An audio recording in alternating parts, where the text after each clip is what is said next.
Hiya and welcome to today's video in which I'll be giving you advice how to go about your Wizarding World Orlando visit.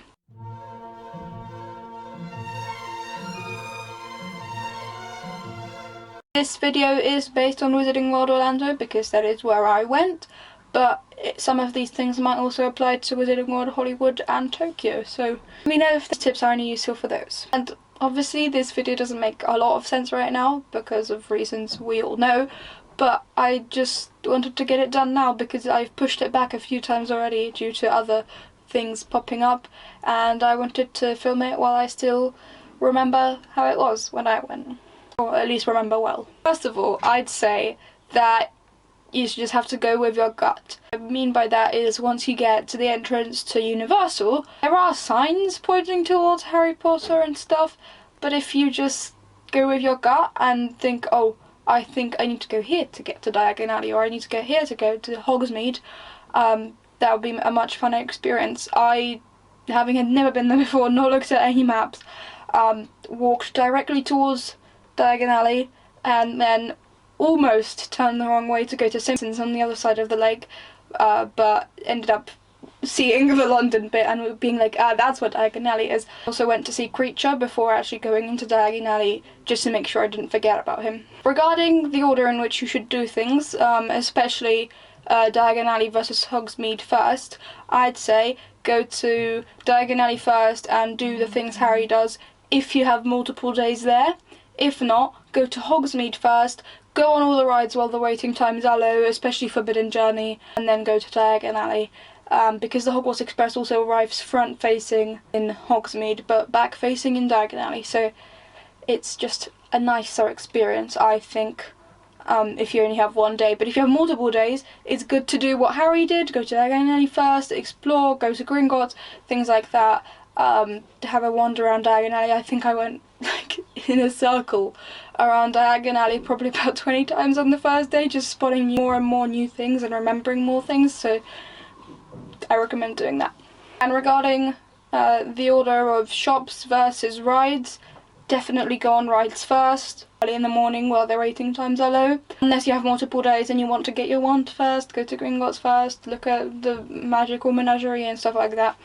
That, I think, is a nice experience. If you are in Hogsmeade and the waiting time for Hagrid's motorbike ride is less than 2 hours and it's not broken, I recommend going on that, because it was broken pretty much every day I was there. I think it was actually broken every day I was there. And the waiting times were ridiculous. They got to like over 4 hours at one point, I think. So if it's under 2 hours and it's open and you want to go, I recommend going. The dragon on top of Gringotts, the Ukrainian Iron Belly, it's difficult to guess when she'll roar. I didn't get any video of it. I saw like the last half of it about 3 times while rushing out of shops, but never actually like saw the start of it and filmed it, even though I spent about 40 minutes one day just standing there waiting for it. The only piece of advice about that I have is that it is a random algorithm, so you can't predict it, and it's less often than you'd expect it to be maybe, but it is at every 10 past an hour, so on the hour, 10 past, 20 past, half past, 22, 10 to, and then the hour again. You can go into shops for 10 minutes and then come back out. Regarding the shows, they have the entertainment. There's Celestina Warbeck, Tales of Beedle the Bard, and then in Hogsmeade you have the Triwizard Spirit Rally and the Frog Choir. I recommend checking those times before you go each day to see if there's anything that you're interested in. I mostly went with, oh look, there's a show, let's watch it, for Diagon Alley and for Hogsmeade. I tried to catch the Frog Choir once, I walked past it once on the way to a ride. Didn't see a full show though properly, which I'm a little bit sad about, but I saw all the other ones quite well, so that's okay.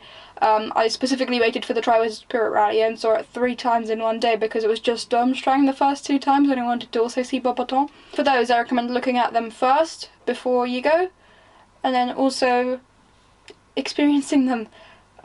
They're lovely, they're so lovely. I was doing my last walk through Diagon Alley and they suddenly put on the Tales of Beedle the Bard, and it was the tale of the 3 brothers, so I just sat down on the floor and watched it and filmed it as well. But yeah, I only saw Tale of the 3 Brothers and The Fountain of Fair Fortune. I'm not sure about the other ones, but they were very good. And Celestina Warbeck, I saw one show randomly, half of it, but it was nice. I do recommend seeing those shows because they are such good quality, and I just really, I cannot recommend the shows enough. It really feels like you're part of the Wizarding World so much more. If you are with a group, definitely go with your group on the rides the first time through, maybe second time through. But after that, once you've sort of gotten to know the rides a bit, discussed the most exciting things, it's good to go on single riders.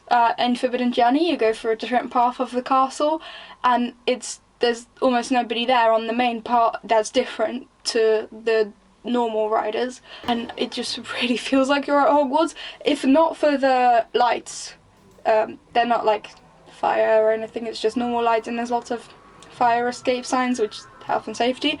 But if not for those, it feels like you're at Hogwarts. It was magical going on single riders. It's so quiet, there's no one else there, it feels like you have Hogwarts all to yourself. I do really like the single riders on Forbidden Journey.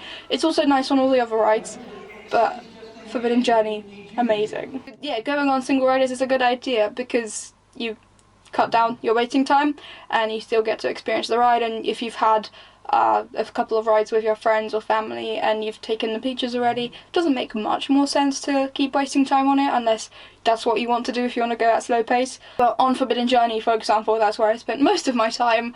The waiting time got up to about 3.5 hours, and I never had to wait more than 20 minutes on single riders for that, which was high for single riders because for most of the day I waited less than 5 minutes. So I really recommend single riders. Also recommend swapping chocolate frog cards. This is my main chocolate frog box. There is a chocolate frog in here. So chocolatey. But also in here I now have Dumbledore twice, and then Gryffindor, Slytherin, Hufflepuff, Ravenclaw, Garrick Ollivander, Gilderoy Lockhart, Bertie Bott, Devlin Whitehorn, Jocunda Sykes, Hines of Woodcroft, and Artemisia Lufkin. And I have all of the cards that are available, apart from like special silver and gold ones, apart from Merlin, because I was able to trade it at Sugar Plums and at the shops by the exits of Islands of Adventure and Universal Studios. So I really recommend also trading your Chocolate Frog cards. Also getting the Chocolate Frog tins, because it's much easier to keep this in good condition than it is a Chocolate Frog box. Also, you get 5 cards in here. It is $25, which is double the price of a usual Chocolate Frog, which is $12. But it makes so much sense because you get to keep the box, the tin, and it's a really nice tin. And you also get 5 Chocolate Frog cards that you can trade, and there's only about 14. There's the 5 main ones, then there's the 3, that's 8. Then there's the 4. Yeah, I think there's only 13 Chocolate Frog cards. So if you get 2 of these and buy a couple of normal Chocolate Frogs or have them from Warner Brothers or wherever else, you can get the whole collection. And you do get in this box, you do just get Dumbledore, Gryffindor, Slytherin, Hufflepuff, Ravenclaw, but you can trade them in for the rarer ones. If you were planning on having your wand choose you, which I did get to do in the end, you're not going to have much luck in a group unless it's a very small group, unless you're a young girl with long blonde hair, long light blonde hair. I saw a pattern of that being the person who was chosen every time that I went, which was 3 times. Not a massive sample size, but still an observable thing. The 3rd time someone from my group was chosen for a 2nd time, so I got pushed out instead. That's how I got it. A little bit of a cheaty method, but there you go.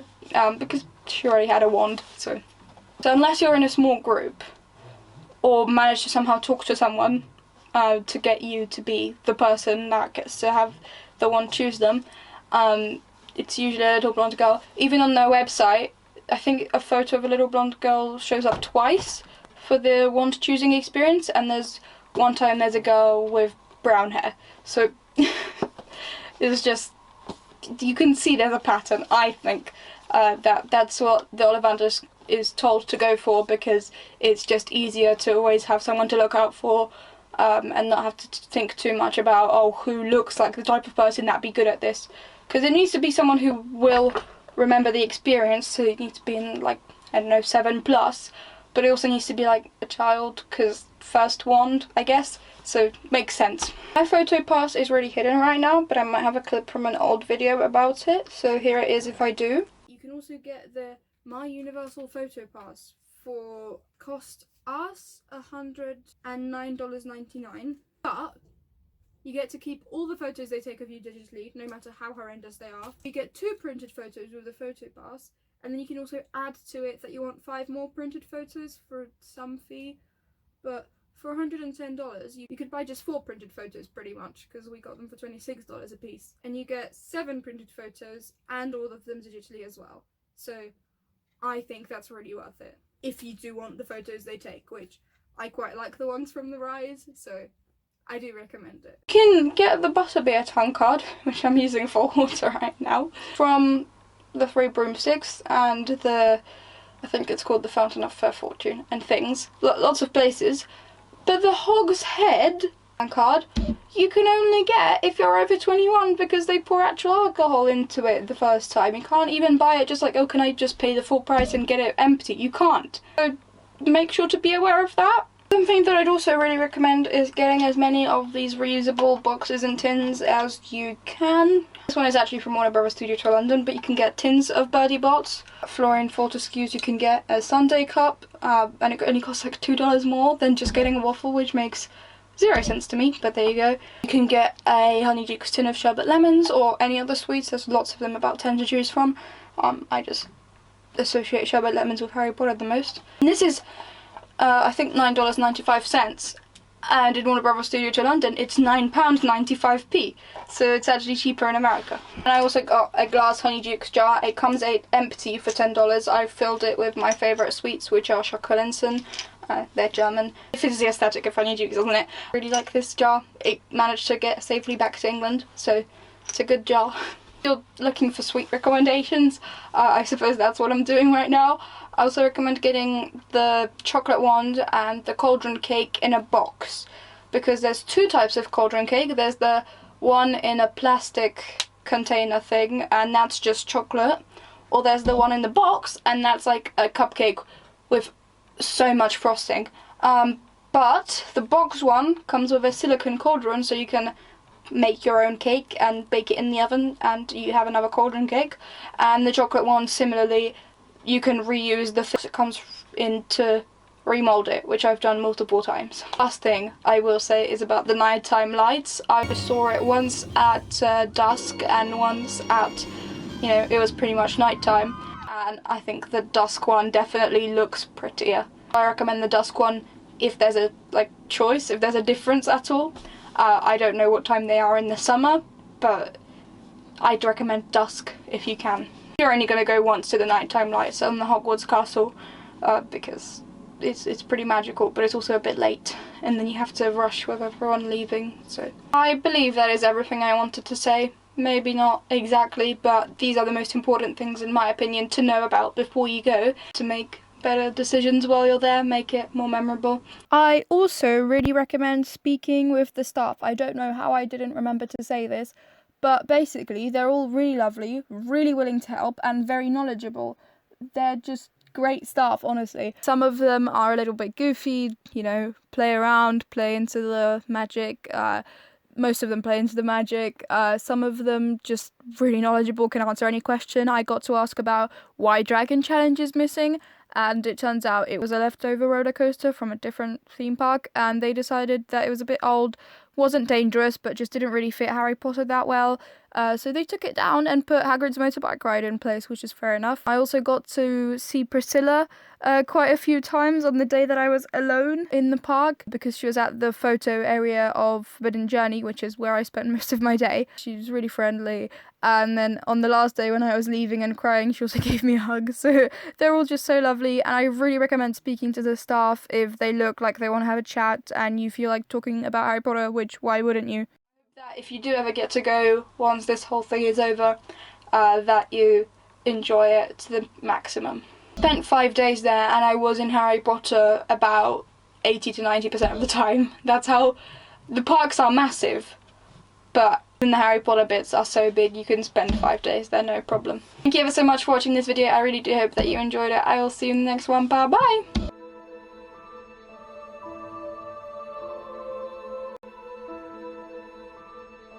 the full hour, 10 past, 20 past, 30 past, 40 past, 50 past, or should I say at the hour, on